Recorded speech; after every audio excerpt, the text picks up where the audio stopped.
The Ugly Duckling. A fairy tale by Hans Christian Andersen. It was lovely summer weather in the country. And the golden corn, the green oats, and the haystacks piled up by the meadows looked beautiful. The stork walking about on his long red legs chattered in the Egyptian language which he had learnt from his mother. The cornfields and meadows were surrounded by large forests, in the midst of which were deep pools. It was, indeed, delightful to walk about in the country. In a sunny spot stood a pleasant old farmhouse close by a deep river. And from the house down to the water side grew great burdock leaves, high, that under the tallest of them a little child could stand upright. The spot was as wild as the center of a thick wood. In this snug retreat sat a duck on her nest, watching for her young brood to hatch. She was beginning to get tired of her task, for the little ones were a long time coming out of their shells, and she seldom had any visitors. Other ducks liked much better to swim about in the river than to climb the slippery banks and sit under a burdock leaf to have a gossip with her. At length one shell cracked, and then another, and from each egg came a living creature that lifted its head and cried, "Peep, peep, quack, quack," said the mother. And then they all quacked as well as they could, and looked about them on every side at the large green leaves. Their mother allowed them to look as much as they liked, because green is good for the eyes. "How large the world is," said the young ducks, when they found how much more room they now had than while they were inside the eggshell. "Do you imagine this is the whole world?" asked the mother. "Wait till you have seen the garden, it stretches far beyond that to the parson's field. But I have never ventured to such a distance. Are you all out?" she continued, rising. "No, I declare. The largest egg lies there still. I wonder how long this is to last. I am quite tired of it," and she seated herself again on the nest. "Well, how are you getting on?" asked an old duck, who paid her a visit. "One egg is not hatched yet," said the duck. "It will not break. But just look at all the others. Are they not the prettiest little ducklings you ever saw? They are the image of their father, who is so unkind. He never comes to see." "Let me see the egg that will not break," said the duck. "I have no doubt it is a turkey's egg. I was persuaded to hatch some once, and after all my care and trouble with the young ones, they were afraid of the water. I quacked and clucked, but all to no purpose. I could not get them to venture in. Let me look at the egg. Yes, that is a turkey's egg. Take my advice. Leave it where it is and teach the other children to swim." "I think I will sit on it a little while longer," said the duck, "as I have sat so long already. A few days will be nothing." "Please yourself," said the old duck, and she went away. At last the large egg broke, and a young one crept forth crying, "Peep, peep." It was very large and ugly. The duck stared at it and exclaimed, "It is very large and not at all like the others. I wonder if it really is a turkey. We shall soon find it out. However, when we go to the water, it must go in, if I have to push it myself." On the next day the weather was delightful, and the sun shone brightly on the green burdock leaves. So the mother duck took her young brood down to the water, and jumped in with a splash. "Quack, quack," cried she, and one after another the little ducklings jumped in. The water closed over their heads, but they came up again in an instant, and swam about quite prettily with their legs paddling under them as easily as possible. And the ugly duckling was also in the water swimming with them. "Oh," said the mother, "that is not a turkey. How well he uses his legs, and how upright he holds himself. He is my own child. And he is not so very ugly after all if you look at him properly. Quack. Quack. Come with me now. I will take you into grand society and introduce you to the farmyard. But you must keep close to me or you may be trodden upon, and, above all, beware of the cat. When they reached the farmyard, there was a great disturbance. Two families were fighting for an eel's head, which, after all, was carried off by the cat. See, children, that is the way of the world, said the mother duck, wetting her beak, for she would have liked the eel's head herself. Come, now, use your legs, and let me see how well you can behave. You must bow your heads prettily to that old duck yonder, she is the highest born of them all, and has Spanish blood. Therefore, she is well off. Don't you see she has a red flag tied to her leg? Which is something very grand. And a great honor for a duck, it shows that everyone is anxious not to lose her, as she can be recognized both by man and beast. Come. Now. Don't turn your toes.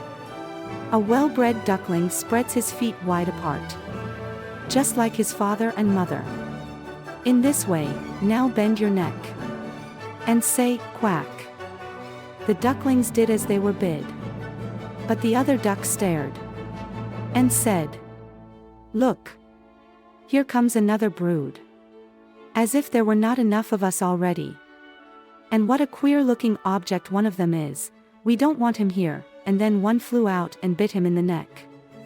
Let him alone, said the mother, he is not doing any harm. Yes. But he is so big and ugly, said the spiteful duck, and therefore he must be turned out. The others are very pretty children, said the old duck, with the rag on her leg. All but that one, I wish his mother could improve him a little. That is impossible. Your Grace, replied the mother, he is not pretty, but he has a very good disposition, and swims as well or even better than the others. I think he will grow up pretty, and perhaps be smaller, he has remained too long in the egg, and therefore his figure is not properly formed. And then she stroked his neck and smoothed the feathers, saying, it is a drake, and therefore not of so much consequence. I think he will grow up strong, and able to take care of himself. The other ducklings are graceful enough, said the old duck. Now make yourself at home, and if you can find an eel's head, you can bring it to me. And so they made themselves comfortable.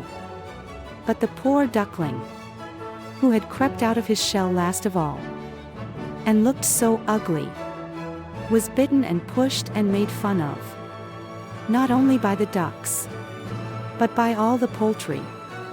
He is too big, they all said. And the turkey cock, who had been born into the world with spurs, and fancied himself really an emperor, puffed himself out like a vessel in full sail, and flew at the duckling, and became quite red in the head with passion, so that the poor little thing did not know where to go, and was quite miserable because he was so ugly and laughed at by the whole farmyard. So it went on from day to day till it got worse and worse. The poor duckling was driven about by every one, even his brothers and sisters were unkind to him, and would say, ah, you ugly creature, I wish the cat would get you, and his mother said she wished he had never been born. The ducks pecked him, the chickens beat him, and the girl who fed the poultry kicked him with her feet. So at last he ran away, frightening the little birds in the hedge as he flew over the palings. They are afraid of me because I am ugly, he said. So he closed his eyes, and flew still farther, until he came out on a large moor, inhabited by wild ducks.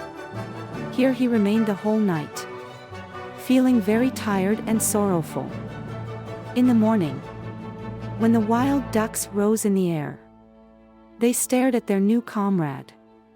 "What sort of a duck are you?" they all said, coming round him. He bowed to them, and was as polite as he could be. But he did not reply to their question. "You are exceedingly ugly," said the wild ducks. "But that will not matter if you do not want to marry one of our family." Poor thing! He had no thoughts of marriage, all he wanted was permission to lie among the rushes and drink some of the water on the moor. After he had been on the moor 2 days, there came 2 wild geese, or rather goslings, for they had not been out of the egg long, and were very saucy. "Listen, friend," said one of them to the duckling. "You are so ugly that we like you very well.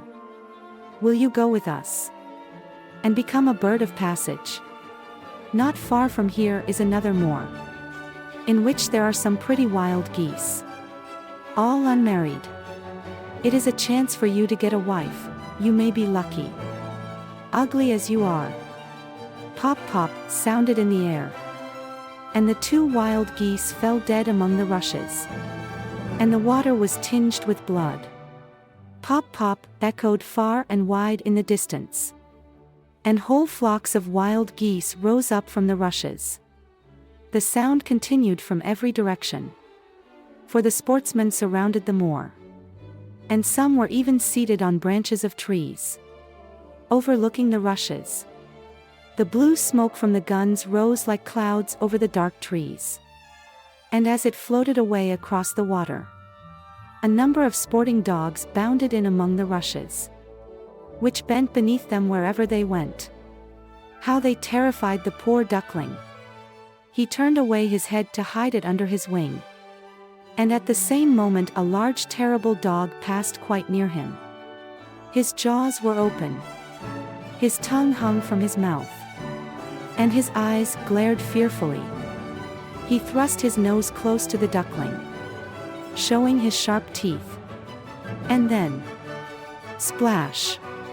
Splash! He went into the water without touching him. "Oh," sighed the duckling, "how thankful I am for being so ugly, even a dog will not bite me." And so he lay quite still, while the shot rattled through the rushes, and gun after gun was fired over him. It was late in the day before all became quiet, but even then the poor young thing did not dare to move. He waited quietly for several hours, and then, after looking carefully around him, hastened away from the moor as fast as he could. He ran over field and meadow till a storm arose, and he could hardly struggle against it. Towards evening, he reached a poor little cottage that seemed ready to fall, and only remained standing because it could not decide on which side to fall first. The storm continued so violent that the duckling could go no farther. He sat down by the cottage, and then he noticed that the door was not quite closed in consequence of one of the hinges having given way. There was therefore a narrow opening near the bottom large enough for him to slip through, which he did very quietly, and got a shelter for the night. A woman, a tom cat, and a hen lived in this cottage. The tom cat, whom the mistress called "My little son," was a great favorite. He could raise his back and purr, and could even throw out sparks from his fur if it were stroked the wrong way. The hen had very short legs, so she was called Chickie Short Legs. She laid good eggs, and her mistress loved her as if she had been her own child. In the morning, the strange visitor was discovered, and the tom cat began to purr, and the hen to cluck. "What is that noise about?" said the old woman, looking round the room. But her sight was not very good, therefore, when she saw the duckling she thought it must be a fat duck that had strayed from home. "Oh, what a prize!" she exclaimed. "I hope it is not a drake, for then I shall have some duck's eggs. I must wait and see." So the duckling was allowed to remain on trial for 3 weeks. But there were no eggs. Now the tomcat was the master of the house. And the hen was mistress. And they always said, "We and the world," for they believed themselves to be half the world. And the better half too. The duckling thought that others might hold a different opinion on the subject. But the hen would not listen to such doubts. "Can you lay eggs?" she asked. "No." "Then have the goodness to hold your tongue. Can you raise your back? Or purr? Or throw out sparks?" said the tomcat. "No." "Then you have no right to express an opinion when sensible people are speaking." So the duckling sat in a corner, feeling very low-spirited, till the sunshine and the fresh air came into the room through the open door. And then he began to feel such a great longing for a swim on the water, that he could not help telling the hen.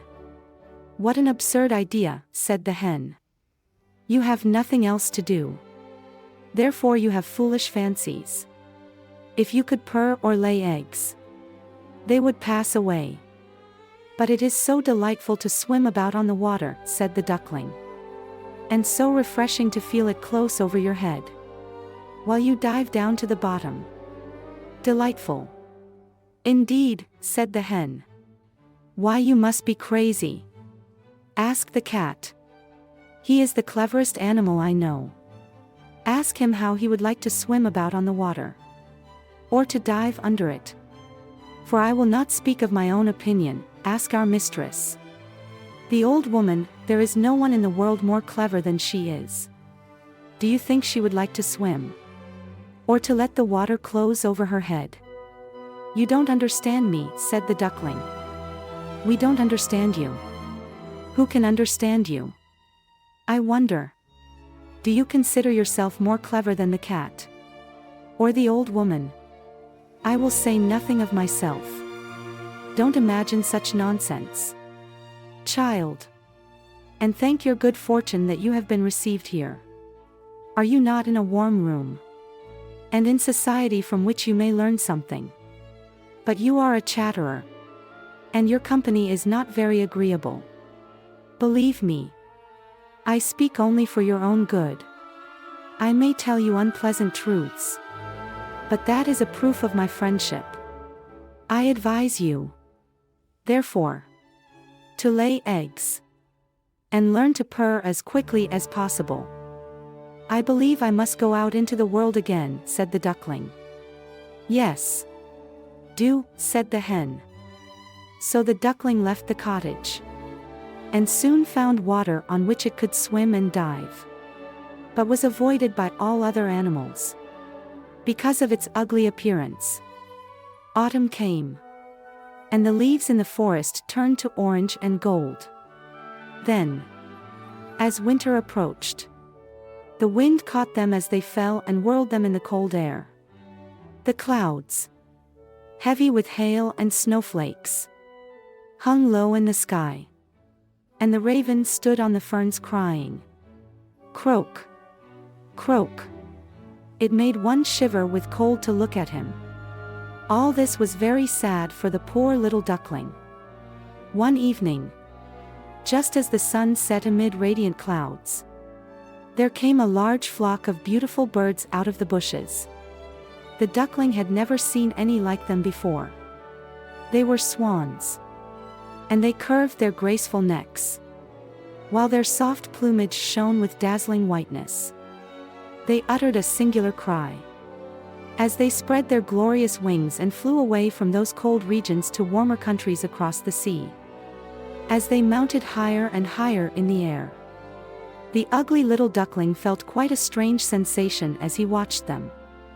He whirled himself in the water like a wheel, stretched out his neck towards them, and uttered a cry so strange that it frightened himself. Could he ever forget those beautiful, happy birds? And when at last they were out of his sight, he dived under the water, and rose again almost beside himself with excitement. He knew not the names of these birds, nor where they had flown, But he felt towards them as he had never felt for any other bird in the world. He was not envious of these beautiful creatures, but wished to be as lovely as they. Poor ugly creature! How gladly he would have lived even with the ducks had they only given him encouragement. The winter grew colder and colder. He was obliged to swim about on the water to keep it from freezing. But every night the space on which he swam became smaller and smaller.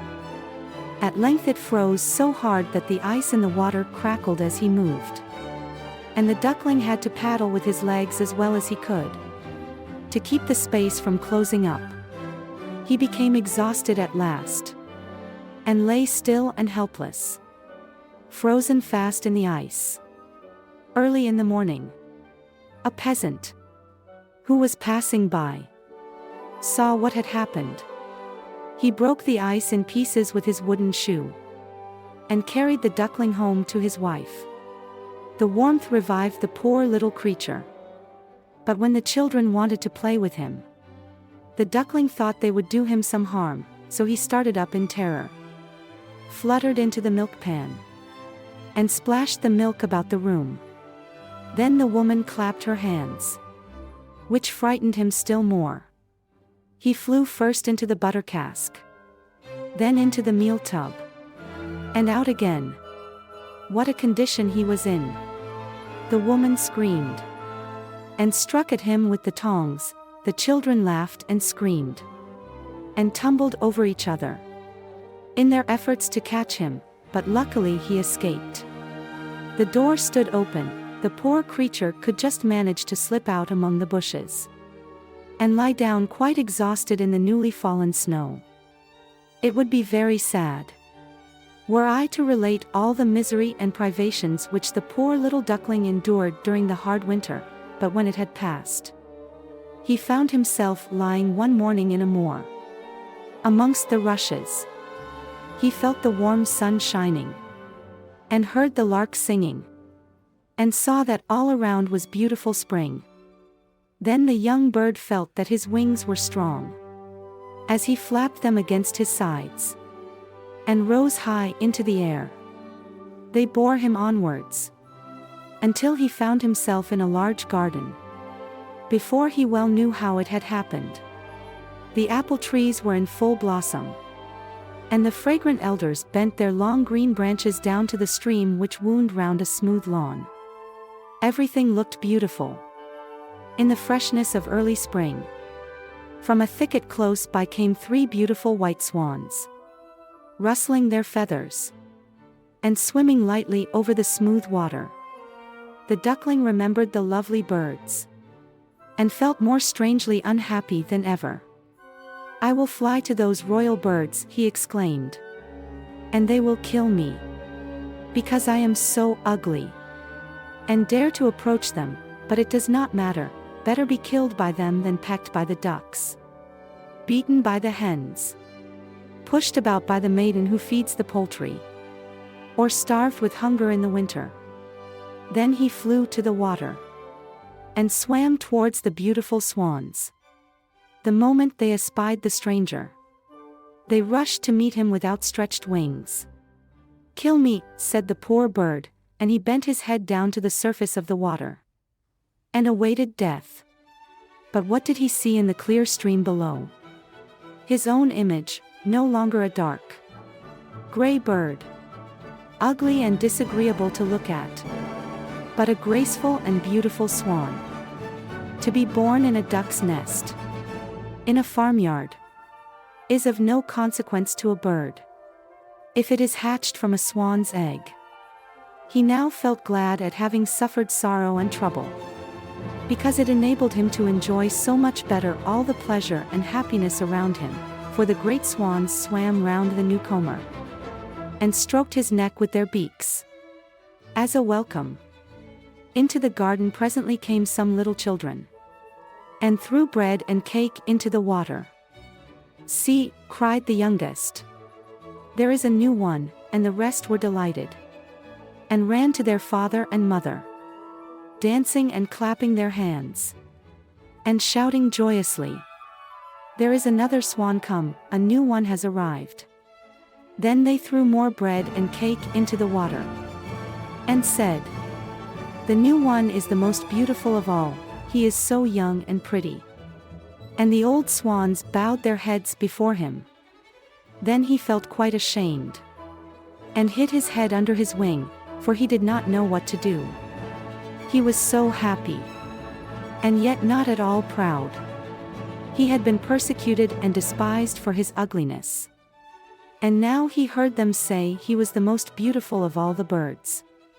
Even the elder tree bent down its boughs into the water before him, and the sun shone warm and bright. Then he rustled his feathers, curved his slender neck, and cried joyfully from the depths of his heart, "I never dreamed of such happiness as this, while I was an ugly duckling."